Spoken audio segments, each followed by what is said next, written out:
ahantu haza urusengero ko ari ubwa mbere nigera hano i Kigali mbona hano hari amazu menshi babaza kazi nyimurukiye mu manga yarambabaze wenda niba baza aho urusengero ruri mu manga hanze yuko baza aho urusengero ruri niba baza yego nika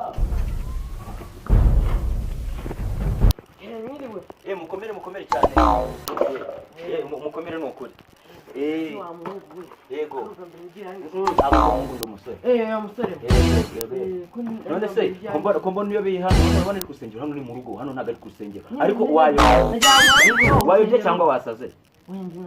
wayo okay ushaka ko ngufashe iki ko ni ubwa mbere ngiye hano i Kigali hano ducuruza akabari wandanjaho Kiliziya ariko man ndakererewe nuko ngiye kubwiriza dore Kiliziya ugiye kuzamuka hariya uvuye urakata gutya uhita uzamukamo gutyo urita ujya kuri Kiliziya neza nawe rwose nta mayobera arimo ni ukuri nta mayobera arimo nta mayobera arimo kuri cya giti nta mayobera arimo rwose kado nzakweka inzu ijya mu ijuru sindi kadogo ndi samuci usamuci